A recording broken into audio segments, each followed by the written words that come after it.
Hi అండి, నమస్తే. Welcome to ఎంఆర్స్ food stories. నా పేరు రాజేశ్వరి.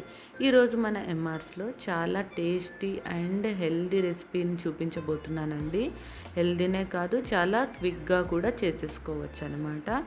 అలాగే మీరు ఈ ప్రాసెస్ని గమనిస్తే కానీ చాలా లైట్గా ఉంటుందండి. మసాలాస్ ఏవి వేయకుండా టేస్టీగా ఎలా చేయాలో చూపించబోతున్నాను. అందులోనూ పచ్చి కొబ్బరి అలాగే సొరకాయతో ఫ్రై చేస్తున్నాం కాబట్టి ఇందులో హెల్త్ బెనిఫిట్స్ బాగా ఉన్నాయి. రైస్లోకైనా చపాతీలోకైనా చాలా మంచి కాంబినేషన్. ఈవెన్ జొన్న రొట్టెలోకైనా చాలా బాగుంటుందండి టేస్ట్ ఇది. పచ్చి కొబ్బరిలో మనకి తెలిసిన విషయమే కదా, పచ్చి కొబ్బరిలో చాలా బెనిఫిట్స్ ఉన్నాయి. హెల్త్కి మంచిది, పిల్లల బ్రెయిన్ ఎదుగుదలకు మంచిది. అలాగే సొరకాయ హార్ట్కి డైజెషన్కి చాలా మంచిది. ఇది మీరు తప్పకుండా మీ డైట్లో యాడ్ చేసుకోండి. చాలా మంచి బెనిఫిట్స్ ఉంటాయి. చూడండి, సొరకాయని ముందుగా ఇలా కట్ చేసి పెట్టుకోవాలండి. స్మాల్ సైజ్లో కట్ చేసి పెట్టుకోండి. మరీ స్మాల్ కదా, లైక్ నేను చూపించాను కదా ఆ సైజులో కట్ చేసి పెట్టుకోండి. ముందుగా కడాయి పెట్టుకొని హీట్ అయ్యాక సరిపడా ఆయిల్ వేసుకోండి. తర్వాత మనం పోపు దినుసులు యాడ్ చేసేసుకోవాలి. ఆయిల్ మీకు సరిపడినంత వేసుకోండి. చూడండి, ఇప్పుడు మనం ఇందులోకి సొరకాయ కట్ చేసుకున్నాం కదా, ఆ పీసెస్ వేసుకొని కొంచెం పసుపు వేసుకొని బాగా కలుపుకోవాలండి. మీడియం ఫ్లేమ్లో పెట్టేసుకోండి స్టవ్ని. ఇలా బాగా కలిపేసుకున్నాక స్టవ్ని లో ఫ్లేమ్లోకి టర్న్ చేసేసుకొని క్యాప్ పెట్టేసి కాస్త ఇది మగ్గించుకోవటమే. ఎందుకు లో ఫ్లేమ్లో పెడుతున్నానంటే మనం తర్వాత పచ్చి కొబ్బరి ఇంగ్రీడియంట్స్ని అంతా గ్రైండ్ చేసుకోవాలి కాబట్టి ఆ టైం కవర్ అవుతుందన్నమాట. మనం ముందుగానే లో ఫ్లేమ్లో పెట్టేసుకుంటే ఈజీగా కుక్ కూడా అయిపోతుంది. చూడండి, నేను పచ్చి కొబ్బరి హాఫ్ తీసుకున్నానండి. అలాగే లైట్ స్పైసెస్ యాడ్ చేసుకుందాం. కొంచెం దాల్చిని, 2 లవంగా, 1 ఇలాచి తీసేసుకుంటున్నాను. ఇంతకు మించి ఇంకేం అవసరం లేదండి. ఇప్పుడు మనం ఇందులోకి పచ్చిమిర్చి కూడా వేసుకోవాలి. ఇది కారం తక్కువ కాబట్టి 7 to 8 పచ్చిమిర్చి అయితే నేను తీసుకున్నాను. మీ దగ్గర ఒకవేళ స్పైస్ అనేది ఎక్కువ ఉంటే 4 to 5 తీసుకోండి, సరిపోతుంది.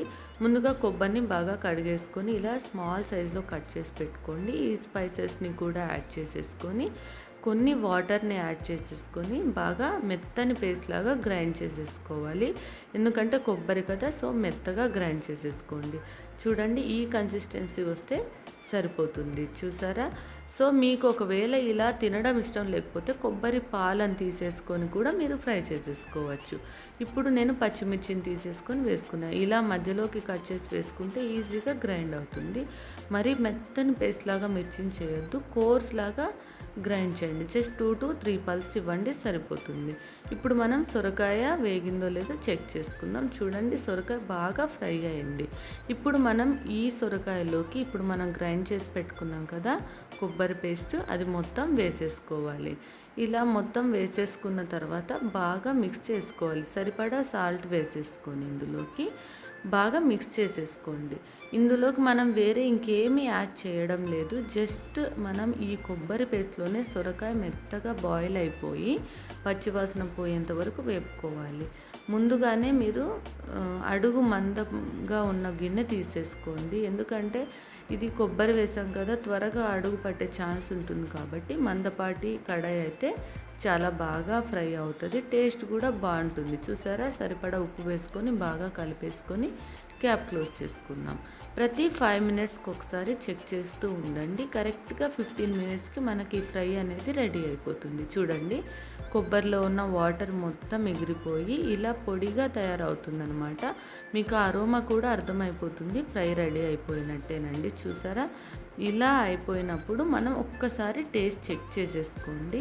సాల్ట్ సరిపోయిందో లేదో చూసుకొని, నాకైతే కొంచెం తక్కువ వచ్చింది కాబట్టి కొంచెం సాల్ట్ యాడ్ చేసేసుకొని ఇంకొకసారి మిక్స్ చేసేసుకొని 2 మినిట్స్ అలా లో ఫ్లేమ్లో పెట్టేసుకొని క్యాప్ క్లోజ్ చేసుకున్నాను.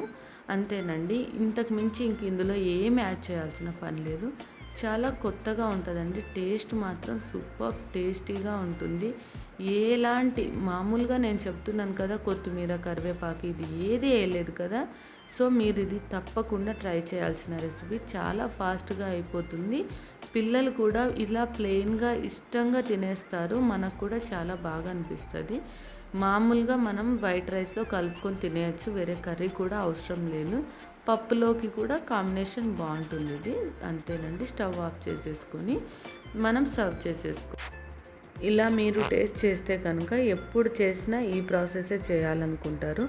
మన ఇంట్లో ఎప్పుడైనా పచ్చి కొబ్బరి ఉన్నప్పుడు ఇలా కూడా ట్రై చేయండి. ఎప్పుడు చట్నీ కానీ కొబ్బరి రైసే కాకుండా ఇలా కూడా ట్రై చేయొచ్చు. చాలా బాగుంటుందన్నమాట. ఇది హెల్దీ రెసిపీ కూడా. మీకు కనుక ఈ రెసిపీ నచ్చినట్టయితే సబ్స్క్రైబ్ చేసి లైక్ చేయండి, మీ ఫ్రెండ్స్కి షేర్ చేయండి. Thank you for watching.